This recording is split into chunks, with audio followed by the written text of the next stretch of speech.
आज की कक्षा पूरी तरीके से एनाटॉमी पे बेस्ड है। आज से हम लोग ह्यूमन एनाटॉमी फिजियोलॉजी की शुरुआत करने वाले हैं, जो कि one of the most important and vibrant topic कहा जाता है, क्योंकि पूरी कक्षा विज्ञान परक होती है और साथ में वन लाइनर प्रश्न सीधे तौर पे आते हैं। तो हमें लगभग लगभग इस पूरी कक्षा को इस हिसाब से देख के रखना होता है कि हम ये जान सकें कि आखिर ये स्ट्रक्चर जो है, एनाटॉमिकल स्ट्रक्चर, फिजियोलॉजिकल स्ट्रक्चर, ये कैसे काम कर रहा है। ठीक है, तो आज हम लोग इसी विषय में अपनी पूरी कक्षा को शुरू करेंगे। 1-2 मिनट और वेट कर लेते हैं, तब तक और लोग आ जाएंगे। मैं बस ये जनरली जानना चाहिए चाह रहा हूँ कि आप लोगों में कितने लोग जो हैं वो एनाटॉमिकल बैकग्राउंड से हैं, यानी थोड़ा बहुत विज्ञान जानते हैं, और कितने ऐसे लोग हैं जो बिल्कुल मतलब पहली बार वाले हैं विज्ञान की तरफ, क्योंकि मैं जानती हूँ। मैं जानती हूँ। हाँ ठीक है। और जानती हूँ। मैं बायोलॉजी के लेक्चर हाँ, बहुत बढ़िया। और ऐड हूँ। और कोई? सर मैं सर जब मैं भी पिछली पिछली बार बार। हम्म, कुछ लोग जानते हैं। ठीक है। मैं सर जब पिछली बार नेट की प्रिपरेशन कर रही थी तो स्पीच एनाटॉमी का पूरा पढ़ा था जितना सिलेबस में दिया है। बस। चल ठीक है, बहुत बड़ी बात है। तो शुरू करते हैं हम लोग आज, और 1-2 लोग आ रहे हैं शायद।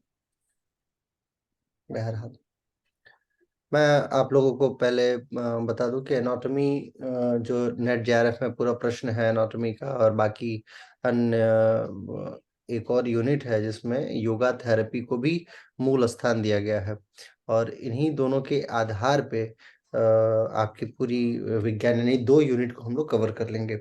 इनिशियल स्टेप जो होता है, जब भी हम लोग शुरुआत करते हैं तो हमारे सामने 2 ऑप्शंस आता है। पहला ये कि हम लोग एक एक जो सिलेबस वाइज है, सेल, टिश्यू, बोन्स, स्ट्रक्चर होते हुए थोड़ा बहुत जाने, और ये इसको याद करने का सबसे बेहतरीन तरीका है एनिमेटेड वीडियोस, एनिमेटेड नॉलेज। एक बार अगर आप ऐसे वीडियोस को देख लेंगे जो आपके मतलब स्ट्रक्चर को समझा सकें कि ये पूरा स्ट्रक्चर काम कैसे कर रहा है, तो आप बहुत आसानी से उस पूरे सेक्शन को समझ जाएंगे। हमेशा से जब भी मैं एनाटॉमी पढ़ाता हूँ तो मेरी अपेक्षा ये रहती है कि छात्र जो है वो इस बात को समझे कि आखिर ये चल कैसे रहा है। अभी आपके स्क्रीन पे एक चूहा दिखाई देना शुरू होगा, इसे देखिए आप, और इसी से आप पूरे सेल बायोलॉजी को समझने की जो जद्दोजहद है उसे पूरा कर पाएंगे। तो एक सेकंड दीजिए, मैं इसको हटा देता हूँ। ठीक है, तो ये बेसिकली यही कोशिका है। ये जैसे जनरली चूहा है, चूहा के इस चूहे के शरीर के अगर बहुत छोटे हिस्से को हम देखते हैं जो कि नॉन विजिबल होता है, इसे ही हम लोग कोशिका के तौर पे जानते हैं। ह्यूमन सेल्स भी जो है वो पूरी तरीके से चूहे की कोशिका के जैसी ही होती हैं। अब एक चीज हमें एक बहुत कॉमन चीज दिख रही है इस पूरे उसमें, कि यहाँ पे कुछ बहुत डार्क पिंक सा दिख रहा है, इसके बीच में कुछ मध्य भाग दिख रहा होगा। आप देखिए, यहाँ पे आपको कुछ चीजें ऐसी हैं जो थोड़ी बहुत ट्रेवल करती हुई दिखाई दे रही है, रेड कलर में, 1 2 3 4। फिर ये है चिपचिपा पदार्थ जैसा दिख रहा है, ये पूरी जो सेल है ये चिपचिपे पदार्थ जैसे दिख रही है। फिर यहाँ पे कुछ और भी ड्रॉपलेट्स के जैसा कुछ दिख रहा है, ऊपर एक लेयर से दिख रही होगी आपको, और यहाँ पे एक ऐसा दिख रहा है। कुल यही 5 से 7 चीजें होती हैं जिनके आधार पे पूरा का पूरा विज्ञान, पूरी की पूरी एनाटॉमिकल स्ट्रक्चर को हम लोग समझ सकते हैं, क्योंकि यही आपका मूल है। तो कोशिका, देखिए प्रश्न पूछे नेट में या अन्य परीक्षाओं में, या जब आप टीटीसी कर रहे होते हैं, योगा टीचर्स ट्रेनिंग कर रहे होते हैं, तो इन दोनों परीक्षाओं, दोनों परिस्थितियों में आपको 2 तरीके से पढ़ना होता है।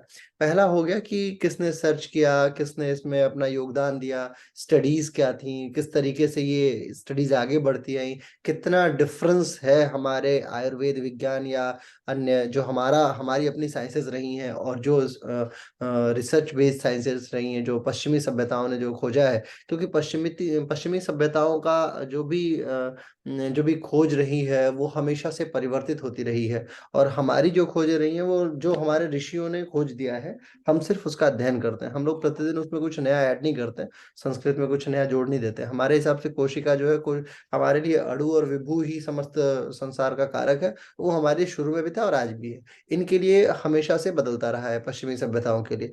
तो हमें उन दोनों स्ट्रक्चर को जानना होगा, क्योंकि हम लोग योग के छात्र शिक्षक हैं, इसलिए हमें ये जानना बहुत जरूरी है कि किस प्रकार से पश्चिमी लोगों ने इवैल्यूएशन किया है ना, 1600 16वीं शताब्दी से लेके और आज तक 2024 तक में जो भी चीजें परिवर्तित हुई हैं उनके हिसाब से परिप्रेक्ष्य उनका चेंज हुआ है, हम उसे भी जानेंगे। लेकिन हमें सबसे पहले ये इस कोशिका को देख लेना चाहिए। कोशिका में देखिए सबसे पहले जो जरूरी हिस्सा है वो है इसका बाहरी आवरण। बाहरी अभी लिखने की आवश्यकता नहीं है, आप बस अभी देख लीजिए, मैं लिखवाऊंगा इसको बाकायदा। बाहरी आवरण के अलावा ये जो बाहरी आवरण होता है ये प्लांट सेल्स में अलग तरीके का होता है। जो हमारी प्लांट सेल्स होती हैं उसमें अलग तरीके का होगा, ह्यूमन सेल्स में बहुत अलग तरीके का होता है। इवन बहुत सारे जीवों में भी ये अलग तरीके की होती है। जैसे गेंडे की जो कोशिकाएं हैं वो अलग होती है, हाथी की कोशिकाएं अलग होती हैं, तो वहीं पे चींटी की कोशिकाएं अलग होगी। यानी कि जीवधारियों में भी, इसमें मैमल्स में भी, जैसे डॉल्फिन मछली है उसकी कोशिका अलग होगी, तो व्हेल मछली है उसकी कोशिका में डिफरेंस देखने को मिलता है।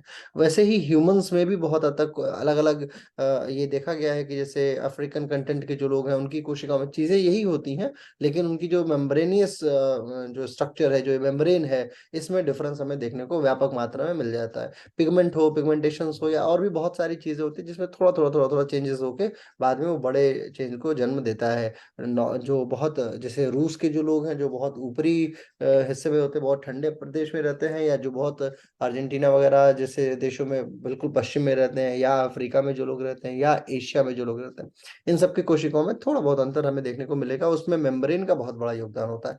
एक और चीज मेम्ब्रेन की खास बात मैं आपको बता दूं, मेम्ब्रेन बेसिकली 3 चीजों से मिलकर बनती है जो मैं अभी आपको लिखवाऊंगा।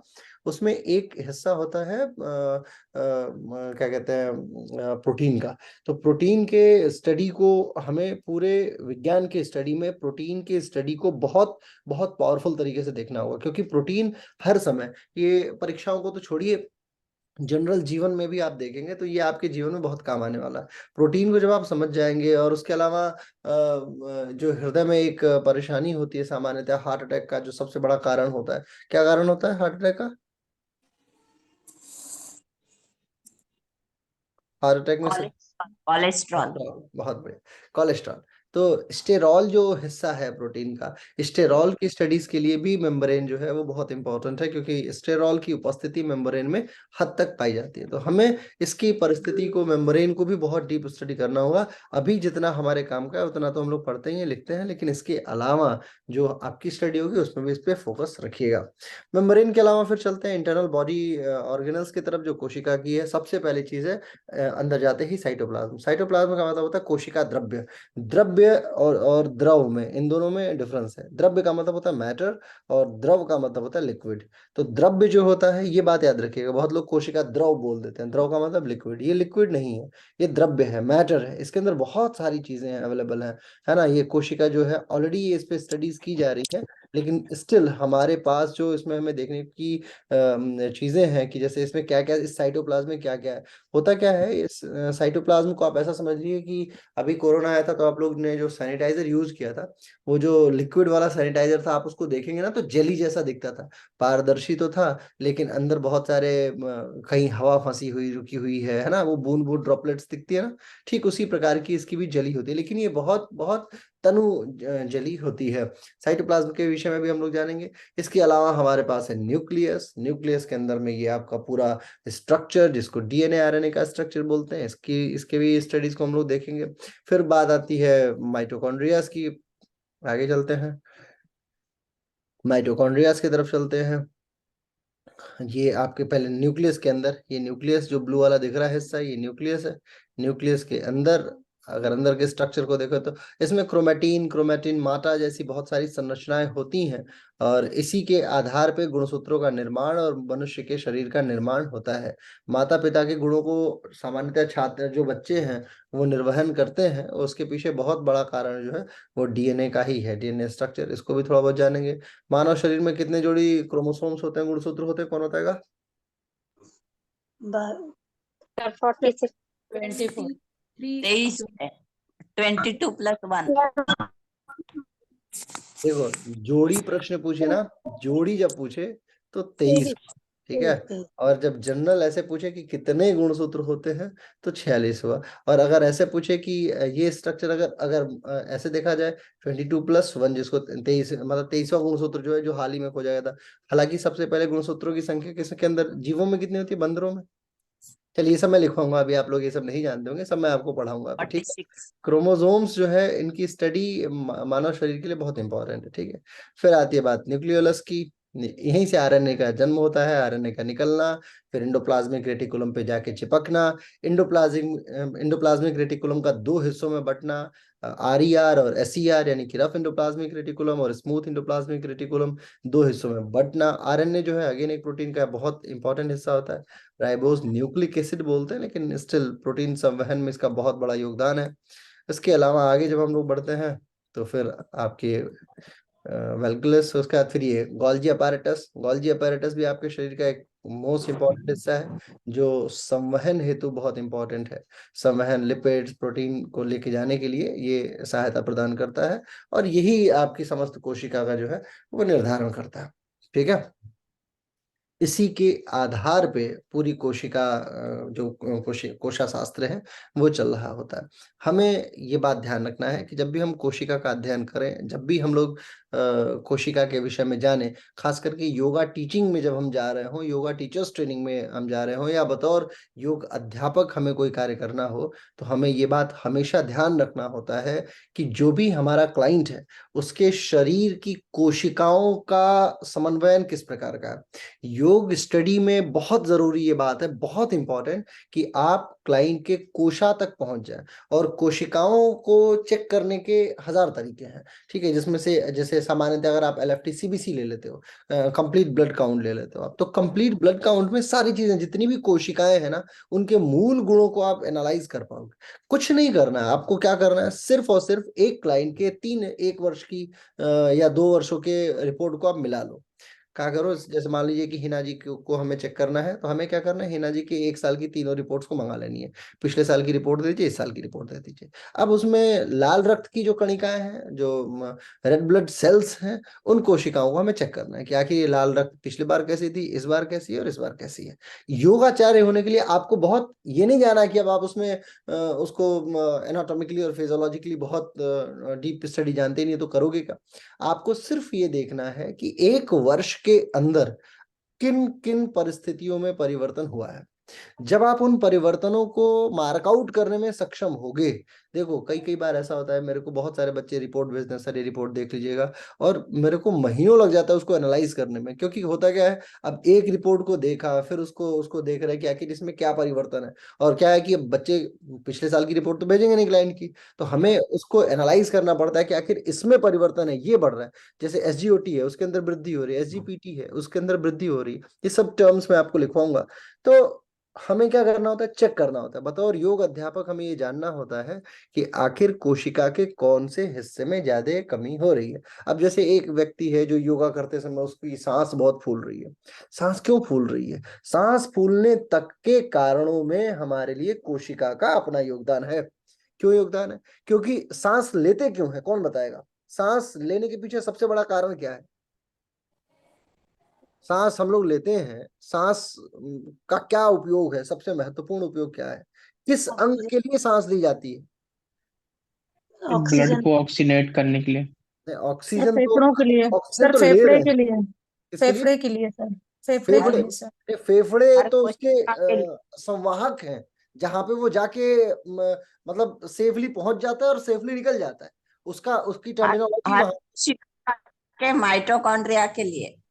अरे प्रोफेसर साहब, आप आप बच्चों को पढ़ लेने दीजिए, नहीं तो आप उम्र दराज हैं और आप प्रोफेसर हैं एनाटॉमी की, तो क्या होगा, सारे उत्तर दे देंगी आप मंगला जी। हाँ ये सही है। वैसे देखिए, हमारे बीच में ये बड़ा सौभाग्य है मेरे लिए कि मेरे को योग पढ़ाने का मौका मिल रहा है, नहीं तो मैम जो है वो प्रोफेसर हैं, और एनाटॉमी या फिजियोलॉजी तो इनके बिल्कुल जवान पे रखी होगी, है ना, पूरा जीवन, अभी उम्र भी है। जरा एक बार वीडियो ऑन करके दिखा दीजिए अपने विषय में, ताकि लोग एतबार कर सके आपके ऊपर कि आप उम्रदराज हैं। ऐसे लोग करेंगे नहीं। हाँ देखिए, अभी क्या है कि कैमरा थोड़ा सा। नमस्ते। हाँ हाँ, नमस्ते ऑल ऑल ऑफ यू। चलिए मैं स्वागत है, स्वागत एनाटॉमी है। फिजियोलॉजी स्कूल में और जूनियर कॉलेज में पढ़ाती थी, और चलिए। बायोलॉजी की टीचर है बेसिकली। हाँ और मेरी उम्र 70 साल रनिंग है, मगर आज तक मुझे चश्मा नहीं है और मुझे कोई भी दिक्कत बहुत नहीं बढ़िया, बहुत बढ़िया। आप है। योगाचार्य हैं, तो योगा इसलिए इसलिए की इसलिए कोई महत्ता है। ठीक है, तो मैं वापस ये हम बोली चलते हैं वापस। कि योग करे तो सांस कुछ भी नहीं लेने होता का है बॉडी। सांस लेने का जो पूरा प्रक्रम है वो इसी बात पे है कि आप अपने कोशिकाओं को जीवित रख सकें। सारा प्रक्रम ऐसा है। जैसे जनरेटर का क्या काम है? जनरेटर का क्या काम है? इलेक्ट्रिसिटी को प्रोड्यूस करना और आपके घरों तक बिजली को पहुंचा देना, ठीक है, ताकि आपके घर में रोशनी आ सके। सांस का सारा खेल जो है एनाटॉमी के अनुसार वो ये है कि वो आपके वाया फेफड़ों होते हुए, फेफड़ा नहीं रहेगा तो सांस ले नहीं पाएंगे आप। हृदय में इतनी ताकत नहीं है कि वो सांस को खींच के अपने अंदर समाहित कर सके और फिर एक एक रक्त की कोशिकाओं को दे सके, इसलिए हम लोग सांस लेते हैं। अब सांस ले ही लिया है तो वो कहाँ पहुंचेगी? रक्त में पहुंचेगी। रक्त में पहुंचेगी तो फिर वो रक्त कहाँ लेके जाएगा? ब्लड जो है वो लेके जाएगा आपके शरीर में। ब्लड जब शरीर में लेके जाएगा तो ब्लड जब शरीर में लेके जाएगा तो मतलब ब्लड जो है आपकी वाहिकाओं से होते हुए आपकी कोशिकाओं में ऑक्सीजन को लेके जाएगा। कोशिकाओं में जब ऑक्सीजन को लेके जाएगा तो फिर वो ऑक्सीजन आपके कोशिकाओं के अंदर माइटोकॉन्ड्रिया से डील करती है। माइटोकॉन्ड्रिया जो होती है, जिसको क्या बोलते हैं हम लोग? ऊर्जा गृह, पावर हाउस, है ना? बोलते हैं नहीं, power house of the cell, power house. फिर वहां पे, अब वहां पे क्या होगा? उसकी उपस्थिति में ऑक्सीजन का ये नहीं कि ऑक्सीजन कुछ कर रहा है, ऑक्सीजन तो सिर्फ उपस्थित है। उसकी उपस्थिति में बर्निंग कैपेसिटी होती है। आग लगने के लिए ऑक्सीजन का होना आवश्यक है, ये बात आप लोग जानते हैं। अगर ऑक्सीजन ना हो वातावरण में तो दिया नहीं जला सकते आप। उसकी उपस्थिति में क्या होगा? फिर वहां पे एटीपी प्रोड्यूस होना शुरू होता है और फिर एटीपी से आपको ऊर्जा मिलती है। यानी कि जो बर्निंग कैपेसिटी शुरू होती है वो वहीं से एक एक कोशिकाएं छोटी छोटी ऊर्जा आपको देती हैं। फिर उस ऊर्जा को आप स्वीकार करते हैं, फिर समस्त शरीर में वो ऊर्जा जाती है और आप अपने आप को एनर्जाइज फील करते हैं। इस ऊर्जा के लिए अब सारी कोशिकाएं कार्य करें, इसके लिए हमारे योग शास्त्रों ने प्राणायाम की बात कही है कि जब आप प्राणायाम करते हैं तो व्यापक मात्रा में ऑक्सीजन आप अंदर खींच लेते हैं। व्यापक मात्रा में एक बार सांस लिया तो खूब खींच लिया आप। अब धीरे धीरे करके ऐसे 10 मिनट, कितनी बार सांस उपनिषदों ने कितना बताया सांस लेने को? एक व्यक्ति एक दिन में कितनी बार श्वास का निर्गमन लेता है, छोड़ता है? 21,600। 21,600, बहुत बढ़िया। 21,600 बार। कई सारे उपनिषदों ने बताया है कि व्यक्ति जो है वो हंस साधना करता है। इसी हंस साधना को अगर अजपा गायत्री में परिवर्तित कर ले तो अजपा गायत्री व्यक्ति को धीरे धीरे खेचरी की तरफ मतलब खेचरी मुद्रा में बहुत हेल्प करती है और व्यक्ति फिर समाधिस्थ होने की तरफ आगे बढ़ जाता है, ईश्वर को, ब्रह्म को प्राप्त करने योग्य हो जाता है। 21,600 मूलतः है और यही साइंस भी मानता है कि लगभग लगभग 21,000 के आसपास व्यक्ति जो है वो inhale exhale within 24 hour कर लेता है। अब इतनी सांस जब हम ले रहे हैं, क्या हम अपनी सारी कोशिकाओं को यूज कर पा रहे हैं? जब हमारी सारी कोशिका यानी पैर के अंगूठे की अंतिम कोशिका तक यूज हो तो व्यक्ति सफल है। फिर क्या होगा? झुर्रियां नहीं पड़ेंगी। फिर क्या होगा? व्यक्ति ऊर्जावान बना रहेगा। ऊर्जावान का क्या मतलब हुआ? ऊर्जा मीन्स व्हाट? ऊर्जा means energy. Energy means what? Energy means all about your inhaling and exhaling capacity. कैसे आपने सांस ली, कैसे आपने सांस छोड़ी, कहां तक आपने अपने आप को, सांस को होल्ड करने की क्षमता कितनी है आपके अंदर। जब आप होल्ड करेंगे सांस को तो फिर वो समस्त शरीर में फैल जाएगी। अगेन इसके लिए उपनिषदों ने अपनी अपनी गाइडलाइंस जारी की है, कितने मिनट का, कितने का रेशियो होना चाहिए। 2 का, फिर 4 का, 16 का, एक रेशियो ऐसा आता है। एक आता है 16 का, 64 का और 256 का। मतलब इस तरीके का रेशियो अलग अलग बनाया है उपनिषदों ने, मैंने आपको लिखवाया था बाकायदा। तो श्वास का सारा क्रम जो है वो कोशिका के, ये तो सिर्फ माइटोकॉन्ड्रिया का योगदान बता रहा हूं मैं आपको। इसके अलावा अभी तो डीएनए, आरएनए, न्यूक्लियस, न्यूक्लियाई, इन सबका अपना योगदान है। लाइसोसोम तक का अपना योगदान है जो कोशिका को मार देने की क्षमता रखता है। एक कोशिका को अगर हमें समाप्त करना हो तो उसके लिए लाइसोसोम सबसे, देखिए 4 लेयर की सिक्योरिटी है आपके शरीर में।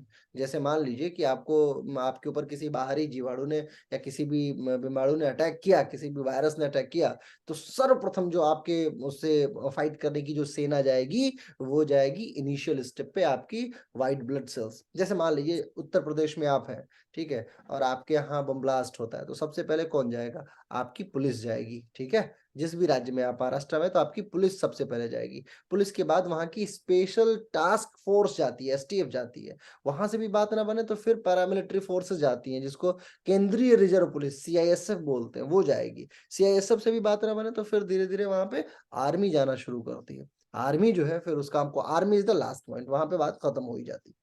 ऐसे ही शरीर के रोगों के साथ में भी है, कई सारे लेयर की प्रोटेक्शन सुरक्षा होती है, इवन लिम्फेटिक नोड्स तक इसमें सहायता प्रदान करती हैं, लिम्फ नोड्स जो होती हैं आपके शरीर की, उसका भी कार्य आपके शरीर की प्रतिरक्षा तंत्र प्रणाली को ताकतवर बनाना है। तो हम लोग आज इसके विषय में, ये छोटा सा एक मैंने आपको इंट्रोडक्शन दिया, आपको दिखाया कोशिका दिखती कैसी है, एक आपके मस्तिष्क में विजुअल इफेक्ट क्रिएट किया मैंने, ताकि आप ये याद रख सके कि आखिर कोशिका का क्या टर्मिनोलॉजी है और कैसे ये कार्य करती है। अब आप लोग हेडिंग डालना शुरू कर दीजिए, लिखना शुरू कीजिए, क्योंकि लिखेंगे आप तो आपके जीवन में कभी भी भूलेंगे तो कम से कम एटलीस्ट उसे निकाल सकेंगे। ठीक है, देखिए कोशिका, हेडिंग डाल लीजिए सेल, हेडिंग डाल लीजिए सेल। सेल जो है, इसमें सबसे पहली लाइन आप लिखिए, cell is the basic structure and functional unit of living.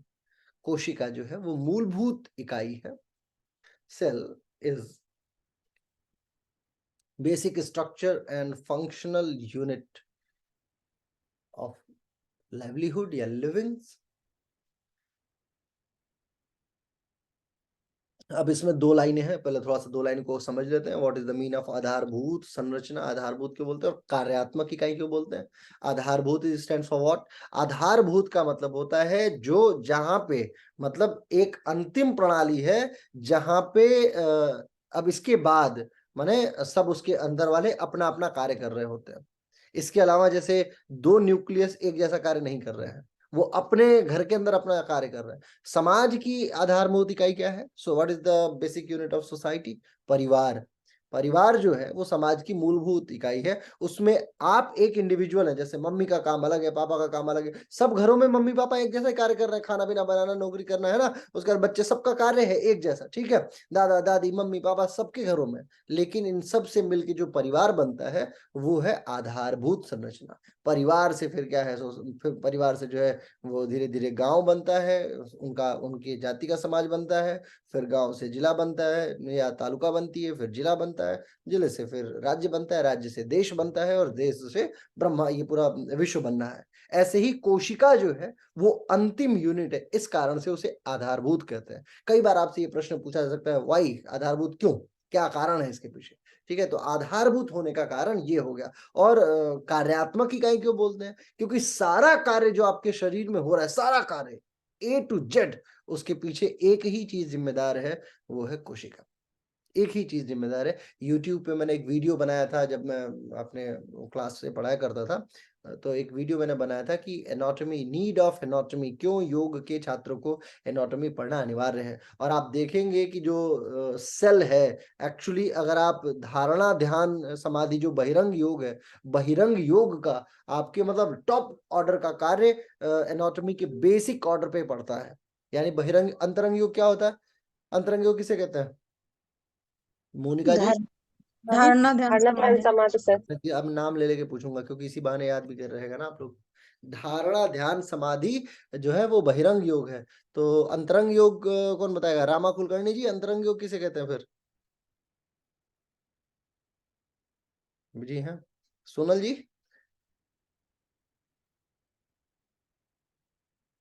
Sonal जी, सोनल प्रकाश जी, बताए मैम। अंतरंग योग किसे कहेंगे फिर? अंतरंग योग जो है, सर ये तीनों तो अंतरंग में जाते हैं ना, बहिरंग तो प्राणायाम तक आता है ना। हाँ प्राणायाम तक। प्राणायाम अष्टांग योग को हम लोग दो हिस्सों में बांट देते हैं, हाँ, जिसमें प्राणायाम एक के 5 हिस्से जो है, यम नियम आसन प्राणायाम प्राणायाम प्रत्याहार, ये 5 ये जो है ये बहिरंग आ गया में। अंतरंग में। और 3 जो है बाद का, धारणा ध्यान और समाधि, ये आ गया आपका बहिरंग का हिस्सा।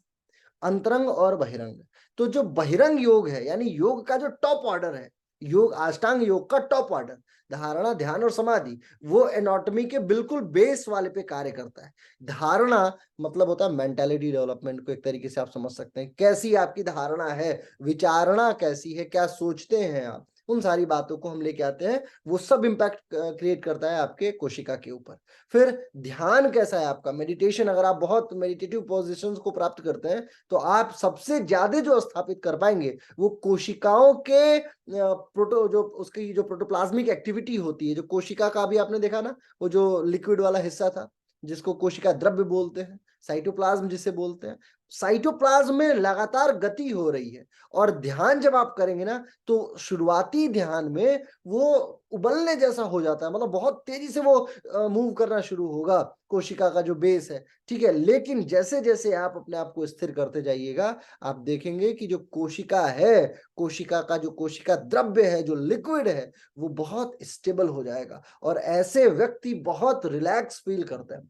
कोशिका देखिए, जब टेंशन होती है, जब डिप्रेशन होता है, जब इंसोम्निया होती है, जब घबराहट होती है, तो क्या होता है, वो सारा जो कोशिका का द्रव्य है ना, उसके अंदर बहुत तेज गति होनी शुरू होती है। उसके अंदर गति होगी तो जाहिर सी बात है कि आपके ब्लड के अंदर भी गति तेज हो जाएगी। कोशिकाएं अगर हिलना शुरू करें तेजी से तो जो लिक्विड सेल है, लिक्विड सेल सबसे तेज गति करना शुरू करेगी ना, और फिर वो या तो वो बहुत धीरे हो जाएगी या बहुत तेज हो जाएगी। बहुत तेज हो गई तो आपको हाई बीपी हो गया, बहुत धीरे हो गई तो लो बीपी हो गया, है ना। इसलिए इसको कार्यात्मक इकाई भी बोलते हैं, ठीक है। आधारभूत संरचना, कार्यात्मक इकाई। अगली लाइन लिखिए, यह लिखिए, कोशिका, कोशिका सेमी पेमरेबल प्लास्टिक से घिरी रहती है, सेमी पेमरेबल प्लास्टिक से घिरी रहती है। सेमी पेमरेबिलिटी का मतलब होता है अर्धपारगम्यता। अर्धपारगम्यता का मतलब हुआ कुछ चीजें अंदर जा सकती हैं, कुछ चीजें अंदर नहीं जा सकती हैं, और जो चीजें अंदर जा सकती हैं गारंटी नहीं कि वो बाहर भी आ जाए, ठीक है। जैसे किशमिश के अंदर घुसा हुआ पानी, ठीक है, किशमिश के अंदर पानी चला जाए तो जा तो सकता है लेकिन आ नहीं सकता, बाहर नहीं आएगा वो किशमिश फूल जाएगी, रात भर उसको रख दीजिए। इवन चने को भी रख दीजिए आप तो चना भी फूल जाएगा। बादाम को रखिए तो बादाम फूलेगा लेकिन कम फूलेगा, ठीक है। ऐसे बहुत सारे फल हैं जो अर्धपारगम्यता के गुण को प्रदर्शित करते हैं। तो कोशिकाएं जो है वो अर्धपारगम्यता का गुण प्रदर्शित करती हैं। अगली लाइन लिखिए, कोशिकाओं में सेल्फ रिप्रोडक्शन की क्षमता होती है, सेल्फ रिप्रोडक्शन की क्षमता होती है।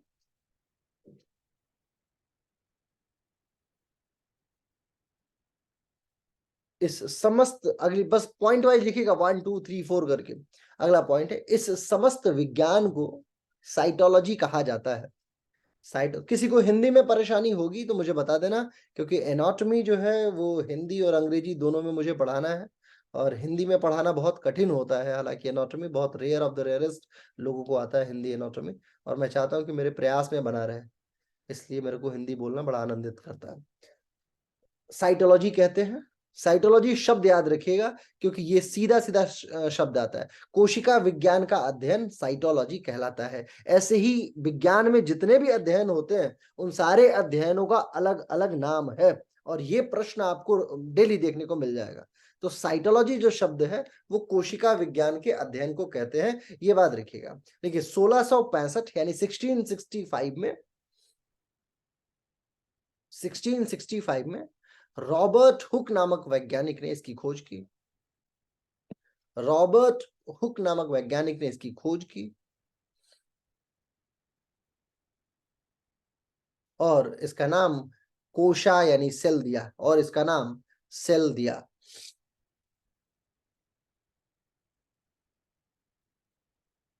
सेल, अगली लाइन से, सेल एक लैटिन भाषा का शब्द है, सेल एक लैटिन भाषा का शब्द है।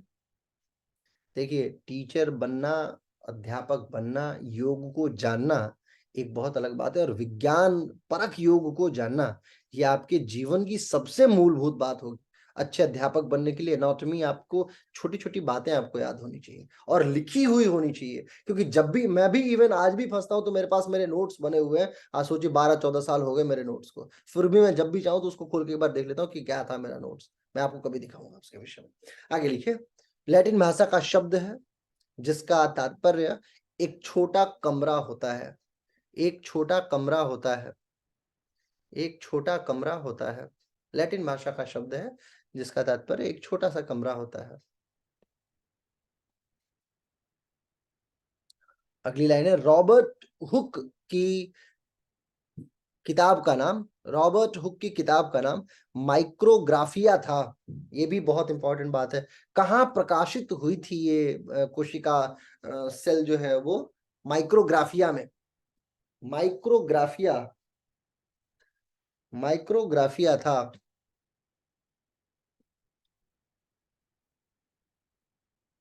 आगे लिखिए Leeuwenhoek, Antonie van Leeuwenhoek, Antonie van Leeuwenhoek ने 1674 यानी 1674 में कोशिका के अंदर, कोशिका के अंदर सर ईयर एक बार फिर से रिपीट कर दीजिए। 1674, 1674, 1674 में जीवित कोशिकाओं और उसके संगठन को, जीवित कोशिकाओं, जीवित कोशिकाओं और उसके संगठन को। आज एनाटॉमी का पहला लेक्चर है और मैं चाहता हूं कि आगे 10 दिनों के अंदर आप लोग एनाटॉमी के बिल्कुल प्रो बन जाएं, ठीक है? मतलब जितनी बातें आप पूछ सकते हैं वैसे खूब पूछिएगा, पर्सनल मैसेज करके भी, कोई इसमें वो नहीं, क्योंकि ये मेरा फेवरेट सब्जेक्ट है। क्या लिखा आपने? एंटोनी वॉन ल्यूवेनहॉक ने 1674 में सर्वप्रथम जीवित कोशिकाओं के अंदर उसके संगठन का अध्ययन किया, यानी उसके ऑर्गेनल्स का, उसके अंदर क्या कुछ है कि नहीं है, जीवित है भी कि नहीं, इसके विषय में।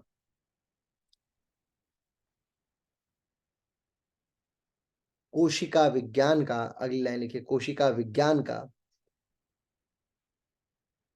क्लासिकल टाइम 19वीं सदी मानी जाती है, 19वीं सदी मानी जाती है। अब हेडिंग डाल लीजिए, छोटी सी हेडिंग डाल लीजिए, रिसर्चेस, रिसर्चर्स या रिसर्चर। किसने खोजा? देखिए वैसे तो आपके योग जीवन में कोई आवश्यकता नहीं है इसकी कि किसने खोजा, परंतु ये सौभाग्य होना चाहिए कि आप एटलीस्ट उन व्यक्ति को जाने जिन्होंने इसमें अपना जीवन लगा दिया, ठीक है, और पूरे जीवन में आपके लिए बहुत महत्वपूर्ण बातें छोड़ गए वो। तो सबसे रॉबर्ट हुक का हो गया। अगले लिखिए रॉबर्ट ब्राउन, न्यूक्लियस। बस हेडिंग डाल लड़के, एक तरफ वैज्ञानिक एक तरफ खोज। Robert brown, nucleus. उसके बाद फिर डुजार्डिन, डुजार्डिन, डुजार्डिन प्रोटोप्लाज्म,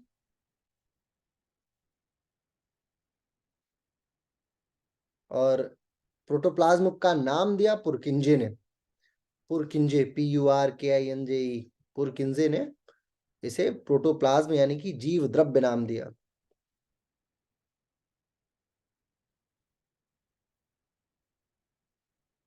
अठारह में स्लाइडेन, स्लाइडेन और स्वान ने, स्लाइडेन और स्वान ने कोशिका सिद्धांत दिया।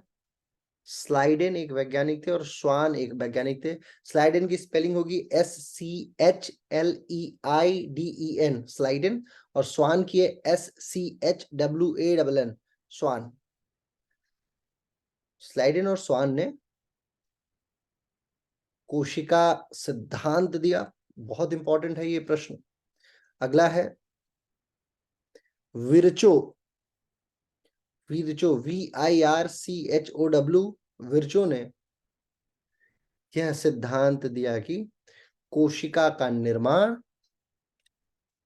विरचो ने यह सिद्धांत दिया कि कोशिका का निर्माण पूर्व जनित कोशिकाओं से ही होता है, यानी पहले अवेलेबल कोशिकाओं से ही होता है।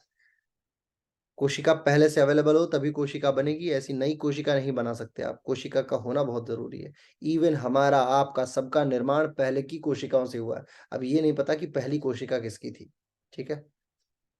The first cell on earth ये नहीं पता, लेकिन ये पता है कि हम सभी लोग जो है वो कोशिका के ही बनते हुए आए हैं।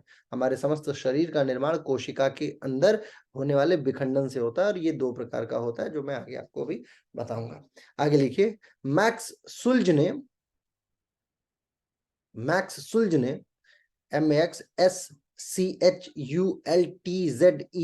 मैक्स सुल्ज ने बताया कि एक प्रोटोप्लाज्मिक थियरी होती है। प्रोटोप्लाज्म में उसने बस इतना बताया था कि प्रोटोप्लाज्म के अंदर कुछ तो है जो बहुत कार्य कर रहा है, ठीक है, प्रोटोप्लाज्म के अंदर होता है। और उसी को खोज दिया किसने, जिसको बताया था न्यूक्लियस का जो सिद्धांत आया था रॉबर्ट ब्राउन का। तो न्यूक्लियस के विषय में बताया रॉबर्ट ब्राउन ने, मैक्स सुल्ज ने बताया कि ये प्रोटोप्लाज्म के अंदर होता है।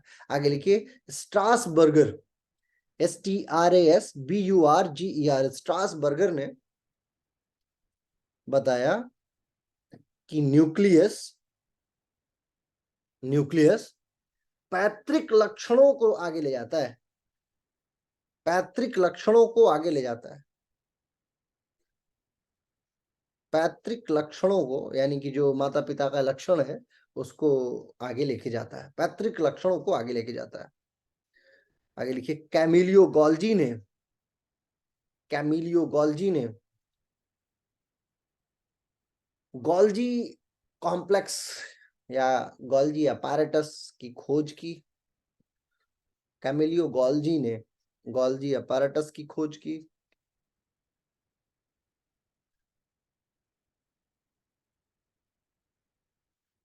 फोंटाना ने, फेलिक फोंटाना नाम था उनका, फेलिक FELIC, फेलिक फोंटाना FONTAN। फोंटाना ने न्यूक्लियस के अंदर न्यूक्लियाई की खोज की। एक सिद्धांत आता है जीवन में, आप लोगों ने कई बार योग में सुना होगा, यत पिंडे तत ब्रह्मांडे, जहां पिंड है वहीं ब्रह्मांड, जैसा पिंड है वैसा ब्रह्मांड है, या यूं कहें कि जैसा ब्रह्मांड है वैसा पिंड है। तो ये बिल्कुल हूबहू वैसी ही बात होगी। अब इसको अगर थोड़ा सा समझा जाए, तो आप बैठे हुए हैं अपने घर में, जैसे मान लीजिए मैं बैठा हुआ हूँ फॉर एग्जांपल दिल्ली के किसी घर में, दिल्ली हो गई, दिल्ली से फिर भारत बन गया, भारत से फिर एशिया बन गया, एशिया से ये ब्रह्मांड बन गया, वही ब्रह्मांड एशिया से ये पृथ्वी बन गई, ठीक है, एशिया के बाद महादेश सारे मिले तो फिर पृथ्वी बन गई।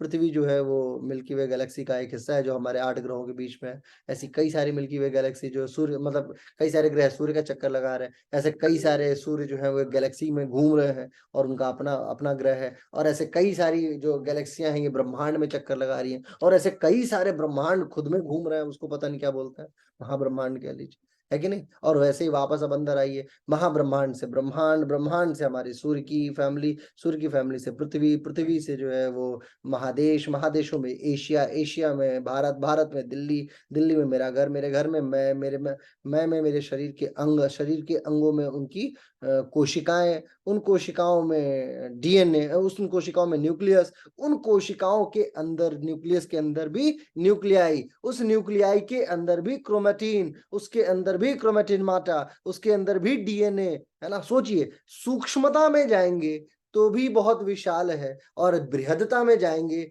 तो भी बहुत विशाल है। इस ब्रह्मांड को जान बड़ा बड़ा मुश्किल है कि नहीं। तो वैज्ञानिकों ने कहा कि अब देखो, नासा वाले जब तक जहाज खोजेंगे पृथ्वी के बाहर जाने का, इससे बढ़िया है कि हम लोग शरीर के अंदर का ही खोज लेते हैं। और उसी शरीर के अंदर उपनिषदों ने कहा कि बाल का 1,00,000वां हिस्सा, उस 1,00,000वें हिस्से का 1,00,000वां हिस्सा, उस 1,00,000वें हिस्से का 50,000वां हिस्सा ब्रह्म है।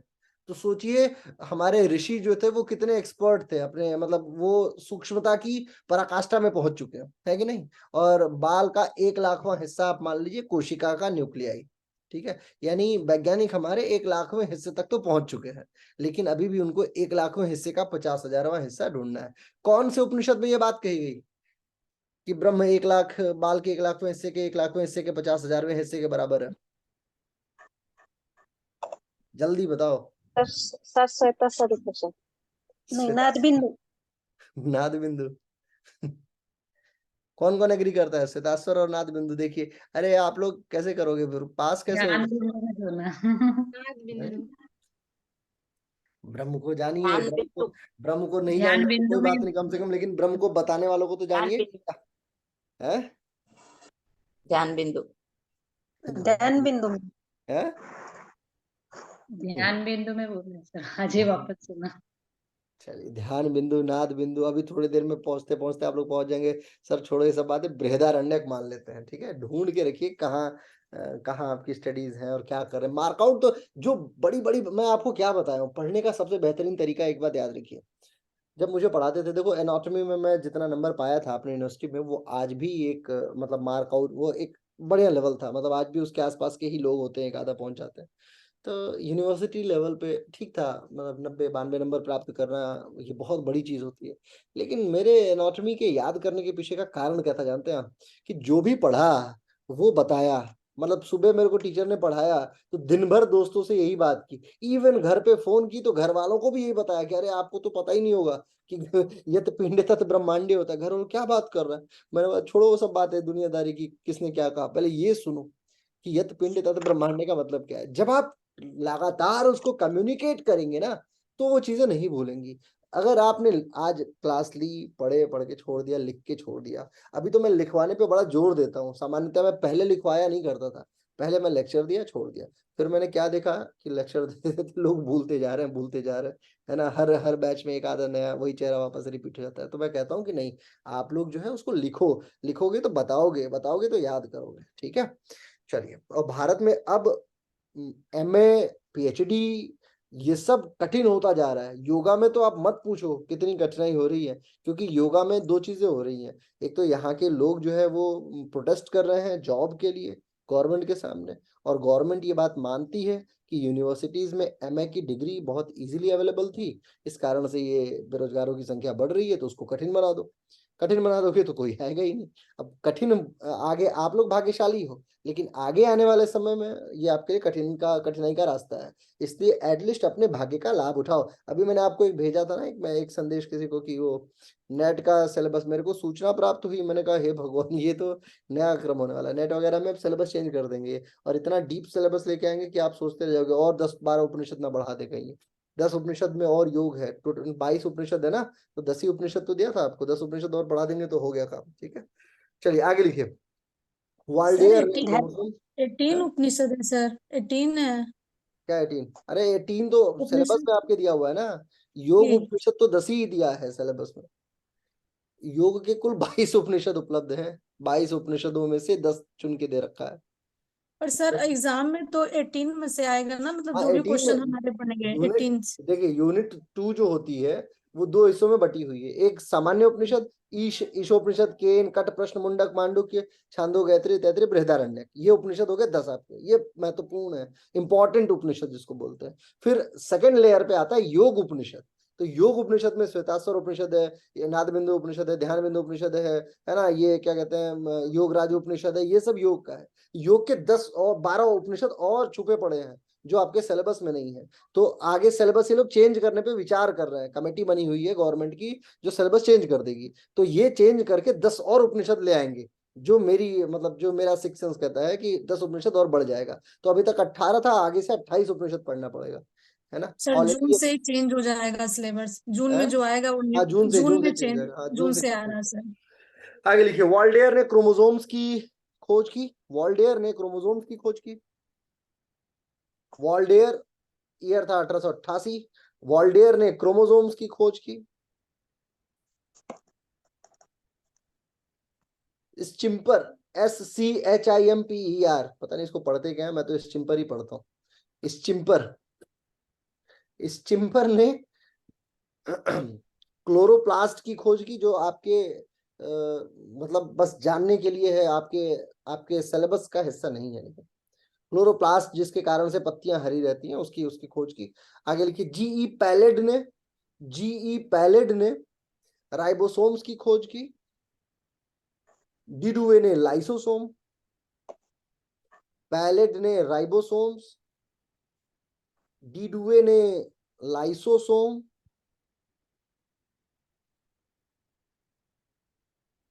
अल्टमैन और बेंडा ने माइटोकॉन्ड्रिया,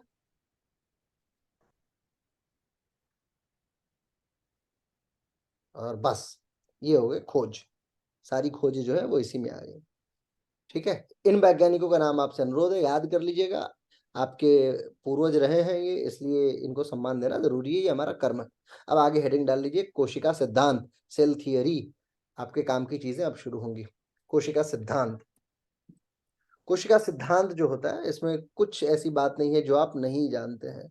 कोशिका सिद्धांत को सिर्फ स्लाइडर और स्वान ने कुछ बातें अपने मुख से कह दिया, इस कारण से हमें ये अलग से पढ़ना पड़ता है। तो सबसे पहला सिद्धांत लिखिए कोशिका सिद्धांत का, ये कि प्रत्येक जीव कोशिका से बना है, जितनी भी लिविंग थिंग्स हैं वो कोशिका से बनी है। ये बात हर व्यक्ति जानता है, ठीक है, उन्होंने कह दिया इसलिए उनका नाम है।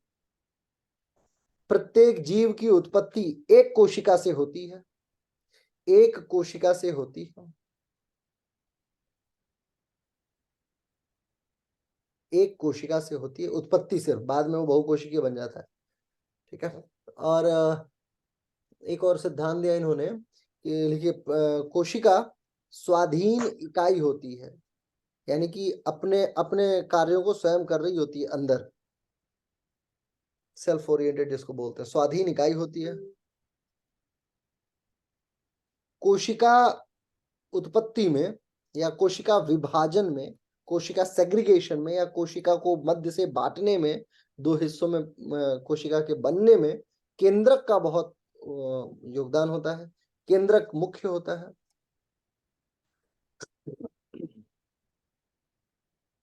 केंद्रक महत्वपूर्ण होता है। यही चार सिद्धांत जो कोशिका सिद्धांत है, इसको स्लाइडर और स्वान ने दिया था, इस कारण से इसको कोशिका सिद्धांत कहते हैं। वर्ष था 1838-39 का, ठीक है। अब इसका अपवाद जो है वो है वायरस, एक्सेप्शन इसमें लगता है वायरस, वायरस इन सिद्धांतों को नहीं फॉलो करता है, एक्सेप्शन में लिख लीजिएगा वायरस, इसीलिए वायरल होता है ना, बार बार जो वायरल बोलते हैं, तो उसका अपना ही सिद्धांत अलग चल रहा होता है। वायरल जो है वो इसको फॉलो नहीं करता है। क्यों नहीं होता? क्योंकि उसमें एक तो क्योंकि इसमें कोशिका बहुत मतलब नहीं के बराबर है, ठीक है। उसका ये परजीवी होता है, दूसरे के ऊपर जी रहा होता है, और जब नहीं जी रहा होता है तो ये निर्जीव बन के मरा रहता है। ये जब इसको कंडीशंस मिलती हैं वायरस को, तब ये डेवलप कर जाएगा। 1000 साल तक भी अगर उसको निर्जीव बना के छोड़ देंगे, इसलिए मानते हैं कि ब्रह्मांड अगर समाप्त हो जाएगा तो एक ही चीज बची रहेगी, वो है वायरस। वायरस जो है वो वापस से डेवलप करके मनुष्य बनने की अगर उसके अंदर योग्यता होगी, थोड़ा बहुत कुछ हम लोगों से सीखा होगा, तो मनुष्य बन जाएगा, है ना। क्योंकि वो 1000 साल तक भी निर्जीव बन के रह सकता है, बाद में जब उसको उचित परिस्थितियां मिलेंगी तो वो वापस से कंटिन्यू कर जाता है। एक आप वायरस को, इतने सारे वायरस को लीजिए और एक सीसी में बंद करके 5000 साल के लिए छोड़ दीजिए, वो उसमें पड़ा रहेगा, वो मरा ही है, निर्जीव ही है। लेकिन वापस से उसको कंडीशन दीजिए डेवलप करने की, वो फिर से डेवलप कर जाएगा। इस कारण से कोशिका सिद्धांत को ये फॉलो नहीं करता है। आगे देखिए, अगली हेडिंग डाल लीजिए, कोशिका के प्रकार। कोशिका के प्रकार, types of cell, types of cell. कोशिकाएं दो प्रकार की होती हैं, प्रोकैरियोटिक और यूकैरियोटिक। प्रोकैरियोटिक और यूकैरियोटिक, प्रोकैरियोटिक और यूकैरियोटिक। आगे लिखिए, प्रोकैरियोटिक प्रिमिटिव सेल्स कहलाती हैं, यानी प्रारंभिक कोशिकाएं कहलाती हैं। प्रोकैरियोटिक प्रारंभिक कोशिकाएं कहलाती हैं। देखिए, सामान्य अर्थ में आप समझिए, व्हाट इज प्रिमिटिव सेल्स, या प्रारंभिक का क्या मतलब हुआ? ऐसी कोशिका जिसके अंदर केंद्रक के अलावा और कुछ नहीं होता है, माने कोशिका के नाम पे लानत है उसके ऊपर, ठीक है। बस वो पता नहीं क्यों कोशिका कहलाई जा रही है, ये नहीं पता, लेकिन ठीक है, कोशिका के लिए इसलिए क्योंकि उसके अंदर न्यूक्लियस है, इसलिए कोशिका कहलाई जा रही है। बाकी उसमें कुछ नहीं था, ना तो उसमें माइटोकॉन्ड्रिया होती है, ना उसमें गोल्जी एपरेटस होता है, ना उसमें क्रोमोसोम्स होता है, मतलब कुछ भी नहीं, कुछ नहीं है, सिर्फ उसमें एक केंद्रक है और एक उसका बाहरी आवरण है जो उसको घेरे हुए, बस दैट्स ऑल। इस कारण से प्रोकैरियोटिक का अध्ययन हमें करना पड़ता है। हम लोग किसके आते हैं? हम लोग आते हैं यूकैरियोटिक में। आगे लिखिए, eukaryotic cells. Eukaryotic cells, eukaryotic cells. इसमें प्रोकैरियोटिक में क्रोमोसोम्स तो होता ही है, क्रोमोसोम्स, न्यूक्लियस है तो क्रोमोसोम्स तो होगा। यूकैरियोटिक सेल्स, यूकैरियोटिक कोशिकाएं, यूकैरियोटिक कोशिकाएं पूर्ण विकसित होती हैं, पूर्ण विकसित होती हैं, और ग्रीन एल्गाई और वायरस को छोड़कर, ग्रीन एल्गी और वायरस को छोड़कर, एल्गी का मतलब जो कवक होता है, शैवाल, शैवाल को, ग्रीन एल्गी और वायरस को छोड़कर सब में यूकैरियोटिक सेल्स पाई जाती हैं। समस्त जीवधारियों में यूकैरियोटिक कोशिकाएं पाई जाती हैं।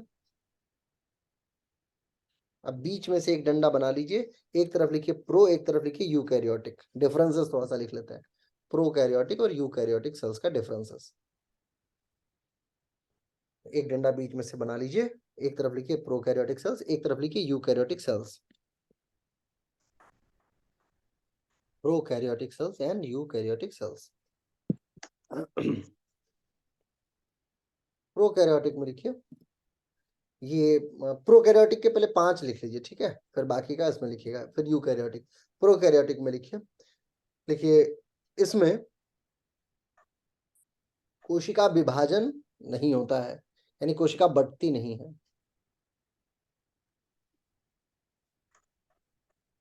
इसमें लिख लीजिए, उसका नहीं, इसी में कंटिन्यू कर जाइए, इसमें टिक मार लीजिए, इसमें होती है, दूसरे वाले में यूकैरियोटिक में होती है। प्रोकैरियोटिक में लिखिए, इसमें कोशिका अंग नहीं होते हैं, कोशिकांग नहीं होते हैं। कोशिका अंग का क्या, जैसे Golgi apparatus, endoplasmic reticulum, lysosome, ये सब नहीं होता है। प्रोकैरियोटिक में कोशिकांग नहीं होता है, इसमें यूकैरियोटिक में होता है।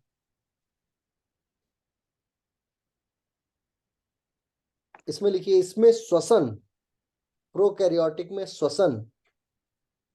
ये प्रोकैरियोटिक हमें पढ़ना क्यों जरूरी है, क्योंकि हमें बहुत सारे जीव ऐसे हैं जो बीमारियां जो है वो प्रोकैरियोट्स के कारण से होती हैं, इसलिए हमें थोड़ा जानना चाहिए।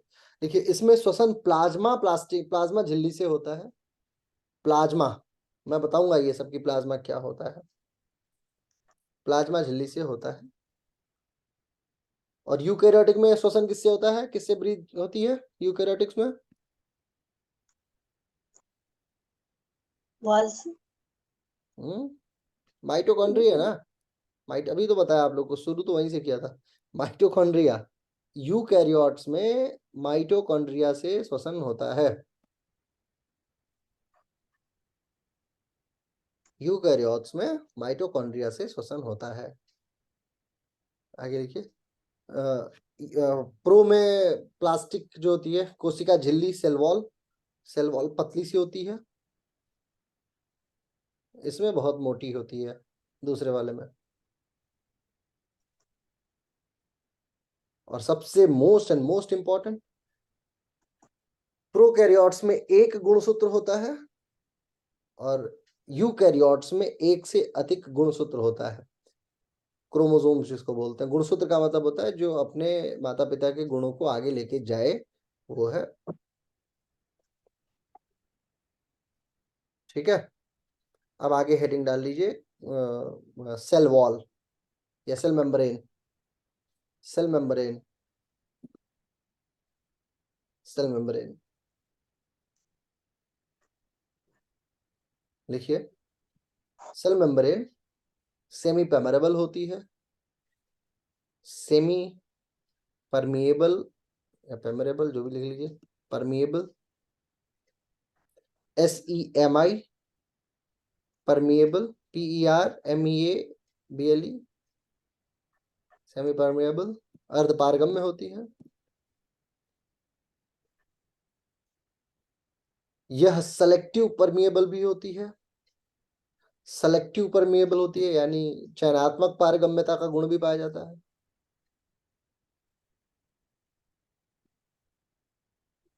यह लिपिड्स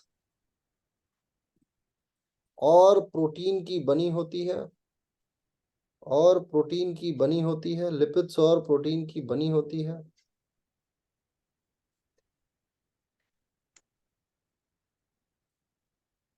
इसमें इंटीग्रल और पेरीफेरल प्रोटीन पाया जाता है। इंटीग्रल और पेरीफेरल प्रोटीन पाया जाता है।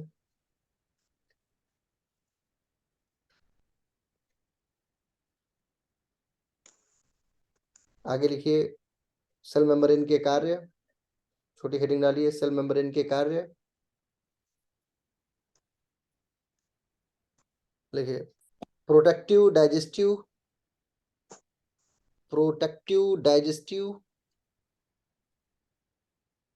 प्रोटेक्टिव किससे? जो बाहरी आउटर वॉल है वो अन्य कोशिकाओं से प्रोटेक्शन प्रदान करती है ताकि उसका अंग इसके अंदर, उसका कुछ इसमें ना घुस जाए। डाइजेस्टिव क्या होती है? ये फूड को अंदर लेती है और वेस्ट मटेरियल को बाहर निकालती है, मतलब इसी से होके चीजें आती जाती हैं। आगे लिखिए, सेलेक्टिव परमेबिलिटी, एक इसका गुण है सेलेक्टिव परमेबिलिटी, यानी कि जो चयनात्मक पारगम्यता होती है। क्या क्या चीजें लेती है ये अंदर? अंदर आने वाली चीजों में सारी gases, oxygen, carbon dioxide, nitrogen, सारे लिपिड, स्टेरॉइड हार्मोन,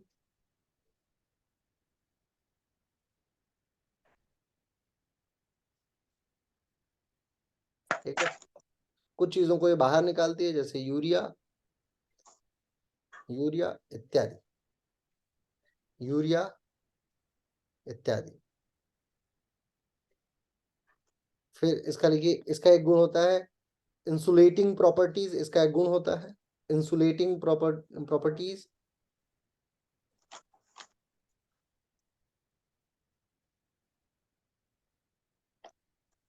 अगली हेडिंग डाल लीजिए, साइटोप्लाज्म। साइटोप्लाज्म साइटोप्लाज्म अब आप लोग बिल्कुल अपने अध्ययन के अंतिम पड़ाव पे हैं। आप सभी ने बहुत तरीके से पढ़ाई की है, सारे योग शास्त्रों का अध्ययन किया, सब कुछ किया। एनाटॉमी आपका अंतिम पड़ाव है।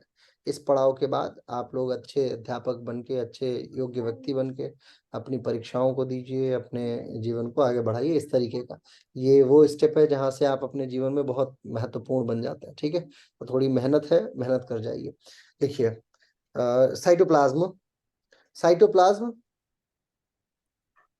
सेल वॉल और न्यूक्लियस के मध्य, सेल वॉल और न्यूक्लियस के मध्य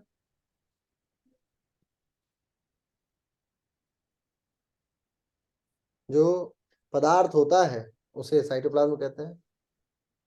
जो पदार्थ होता है या उपस्थित होता है, इसमें ऑर्गेनिक और इनऑर्गेनिक दोनों, कार्बनिक और अकार्बनिक दोनों, कार्बनिक और अकार्बनिक दोनों पदार्थ होते हैं। जैसे साल्ट, वाटर, ये अकार्बनिक है, और कार्बोहाइड्रेट, प्रोटीन, फैट। अब आप लोग यौगिक जीवन से थोड़ा इसको कनेक्ट कीजिए। जब आप एक्सरसाइज करेंगे तो जाहिर सी बात है कि कोशिका के अंदर हवा तेज आएगी जाएगी। जब आप मेहनत करेंगे तो तेजी से हवा आएगी जाएगी, माइटोकॉन्ड्रिया तेजी से एनर्जी प्रोड्यूस करेगी, तो माइटोकॉन्ड्रिया के अंदर झंझनाहट होगी, तो जाहिर सी बात है कि कोशिका के अंदर का जो लिक्विड भाग है, जो द्रव्य है, वो भी तेजी से हिलेगा। तो तेजी से हिलेगा तो बाकी उसको एनर्जी की ज्यादा आवश्यकता होगी, और आप सांस उतनी ले नहीं पाएंगे क्योंकि सारी कोशिकाओं को आवश्यकता होगी। अब सारी कोशिकाओं, योगा क्या करता है, उन हर कोशिका को एक्टिवेट कर देता है जिस कोशिका तक आप दौड़ के या अन्य माध्यमों से नहीं पहुंच सकते।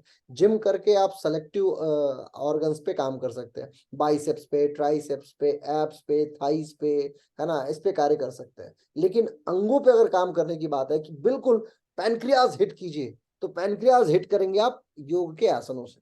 बाकी अन्य कोई क्रिया नहीं है जो आपके पैनक्रियाज को हिट कर दे। अगर मैं आपसे बोलूं लिवर हिट करो, लीवर के कोशिकाओं को एक्टिवेट कीजिए, तो लीवर के कोशिकाओं पे कार्य करना पड़ेगा। अब लीवर से संबंधित आसन आपको करना पड़ेगा।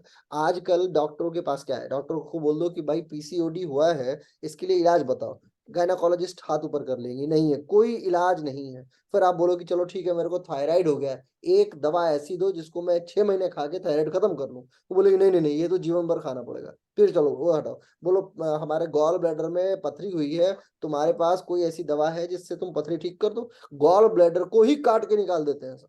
ठीक है, तो डॉक्टरों के पास कोई इलाज नहीं है। हमारे योग में सेलेक्टिव आसन है। आपको आसन करना आना चाहिए, तरीके से कराना आना चाहिए, आपको पता होना चाहिए कि मुझे कौन सा ऑर्गन हिट करना है। और मैं आपको ये भी बता दूंगा कि किस समय कैसे आसनों का चयन करते हैं। किस समय आपको मंडूकासन कराना है, मंडूकासन जो आपके पैनक्रियाज और लिवर दोनों पे बराबर प्रेशर दे रहा है, तो उसके उपरांत कौन सा आसन कराएं ताकि उसके ऊपर डबल इंपैक्ट करे। योगा टीचर फेल क्यों होता है जानते हैं? योगा टीचर फेल होने के पीछे सबसे बड़ा कारण है कि जैसे मैं बहुत सारे योगा टीचरों को देखा हूँ, बोलते बेचारे वजन नहीं घटा पा रहे, मेहनत बहुत कराई, वजन नहीं घटा पाए, क्योंकि एक आसन तो आपने शक्ति संचालन का करा दिया, दूसरा स्थिरीकरण वाला करा दिया, तो दोनों में न्यूट्रल होके नल एंड वाइड, जीरो, खत्म कहानी। लिवर पे काम कराया, लिवर को खींचा, आप पैनक्रियाज की बारी थी, पैनक्रियाज पे आसन कराना था, आपने काम करा दिया किडनी पे, तो लिवर की जितनी एनर्जी निकली वो किडनी की तरफ वापस चली गई, किडनी उस पर न्यूट्रीफाई हो गया, पैनक्रियाज को कुछ मिला ही नहीं, तो पैनक्रियाज क्यों काम करेगा। इंसुलिन सिक्रीशन को काउंटर करना है मुझे, डायबिटीज मेलिटस को ठीक करना है, किसी शुगर के रोगी को कंट्रोल करना है, तो मेरे को पैनक्रियाज और लिवर दोनों पे काम करना होगा ना भाई। तो ये तभी आप जानोगे जब आप एनाटॉमी जानोगे, एनाटॉमी का जाना इससे बहुत जरूरी है आपके लिए। ठीक है, आगे लिखिए। इसमें प्रोटीन, वसा इत्यादि होता है। ठीक है, ये चिपचिपे प्रवृत्ति का होता है, और इसके अंदर सेल ऑर्गेनल्स होते हैं, इसके अंदर सेल ऑर्गेनल्स होते हैं। अब सेल ऑर्गेनल्स में सबसे पहला है एंडोप्लाज्मिक रेटिकुलम, एक हेडिंग डाली छोटी सी, एंडोप्लाज्मिक रेटिकुलम। एंडोप्लाज्मिक रेटिकुलम लिखिए, यह अत्यंत सूक्ष्म झिल्लीदार संरचना से बना है। झिल्लीदार का मतलब झरोखा युक्त होता है, झिल्लीदार संरचना से बना है। यह लाइपोप्रोटीन से बनी होती है, लाइपोप्रोटीन से बनी होती है, और दो प्रकार की होती है, और दो प्रकार की होती है। लाइपोप्रोटीन नाम सुना है कभी जीवन में? अभी बताऊंगा तो याद आ जाएगा। बताओ किसने सुना है लाइपोप्रोटीन का, और कहीं नाम सुना तो आप देखो, आप जानते बहुत कुछ हो, लेकिन आपको ना तुरंत क्लिक नहीं करता है। अच्छा, एलडीएल कोलेस्ट्रॉल जानते हो? कोलेस्ट्रॉल, अच्छा चलो, जी सर। कोलेस्ट्रॉल दो प्रकार का होता है ना, गुड और बैड, इतना तो जानते हो। जी सर, लो डेंसिटी। जी। लो डेंसिटी, और L for LDL, low density, और तीसरे एल का क्या मतलब हुआ? लाइपोप्रोटीन। वही प्रश्न है, low density lipoprotein, high density lipoprotein. इसी लाइपोप्रोटीन की एंडोप्लाज्मिक रेटिकुलम भी बनी हुई होती है। आप देखिए, प्रोटीन का इतना योगदान है शरीर में, अंदर, शरीर के अंदर हर जगह, इवन ये बाल जो है ना, ये बाल तक प्रोटीन का बना हुआ है। शैम्पू का कोई योगदान नहीं है, शैम्पू से बस बाल को आप साफ कर सकते हो, धूल मिट्टी हटा सकते हो, बाकी शैम्पू तो बस नाम का ही है। तेलों का जो है वो, तेल की उपयोगिता साबित होती है, तेल बहुत सारे बने ऐसे होते हैं जिनकी उपयोगिता, लेकिन शैम्पू लगाने से बाल झड़ना नहीं बंद होता है, तेल से है। तो जो लोग ये विश्वास करते हैं कि क्लिनिक ऑल क्लियर से या और महंगे से महंगे शैम्पू से ठीक हो जाएगा मामला, तो ये उनकी मोटी बुद्धि का प्रमाण है। ठीक है, आप पतली बुद्धि का प्रमाण दीजिए। तो लाइपोप्रोटीन, ठीक है, आगे लिखिए, दो प्रकार की होती है, SER and RER। SER and RER, smooth endoplasmic reticulum, smooth endoplasmic reticulum and rough endoplasmic reticulum. Smooth endoplasmic reticulum और rough endoplasmic reticulum, smooth endoplasmic reticulum and rough endoplasmic reticulum. अच्छा, एक और अनुरोध है आप लोगों से, आप लोग जो लोग जिनकी भी अच्छे आसन लगते हो, आप थोड़ा मेरे को कुछ फोटोज भेजिएगा, मैं आपकी फोटोज अपने वेबसाइट पे अपलोड करूंगा। ठीक है, तो अच्छी अच्छी फोटोज जो भी होंगी आपकी मेरे को भेजिएगा, सभी लोग ग्रुप में या मेरे को पर्सनल जैसे भेज सकते भेजिएगा। रफ इंडोप्लाज्मिक रेटिकुलम लिखिए, SER, आगे है छोटे हेडिंग लिखिए, स्मूथ इंडोप्लाज्मिक रेटिकुलम या SER पर राइबोसोम्स नहीं होता है, आके चिपकता नहीं है, इसलिए स्मूथ है। भाई जाहिर सी बात है कि रोड पे अगर बिल्कुल प्लास्टर कर दोगे, टाइल्स लगा दोगे, तो वो कहाँ खुरदुरी थोड़ी होगी, और उसी पे जाके गंदी चीजें फेंक दो तो खुरदुरी हो जाएगी। तो SER यानी स्मूथ इंडोप्लाज्मिक रेटिकुलम पे राइबोसोम्स होता है, और रफ इंडोप्लाज्मिक रेटिकुलम पे राइबोसोम्स नहीं होता है। रफ इंडोप्लाज्मिक पे होता है, स्मूथ पे नहीं होता है। RER पे, रफ वाले पे होता है, स्मूथ पे नहीं होता है। अगली one by one line wise करके लिखिएगा।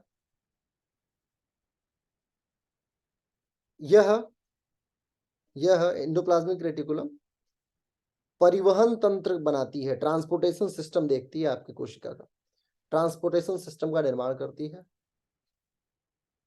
फैट और कोलेस्ट्रॉल के संश्लेषण में भाग लेती है।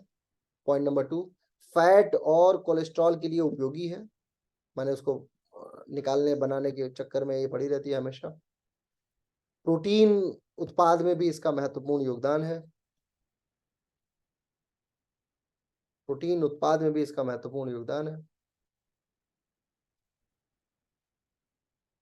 केंद्रक झिल्ली बनाने में, अब थोड़ा एडवांस है ये लाइन, केंद्रक झिल्ली बनाने में भी इसका योगदान है। जैसे सेल मेम्ब्रेन होती है ना, वैसे ही न्यूक्लियस मेम्ब्रेन भी होती है, उसको बनाने में ये योगदान अपना देती है। और लिखिए कोशिका के बड़े अंगों में एक है। कोशिका के बड़े अंगों में ये एक है। कोशिका के अंदर जो सबसे बड़े बड़े अंग हैं गोल्गी apparatus और ये स्मूथ एंडोप्लाज्मिक रेटिकुलम या एंडोप्लाज्मिक रेटिकुलम। ठीक है, अगली हेडिंग डाल लीजिए। राइबोसोम एक शब्द आया था, अभी आपने देखा होगा। स्मूथ एंडोप्लाज्मिक रेटिकुलम स्मूथ इसलिए है क्योंकि उसके ऊपर राइबोसोम आके नहीं चिपका है।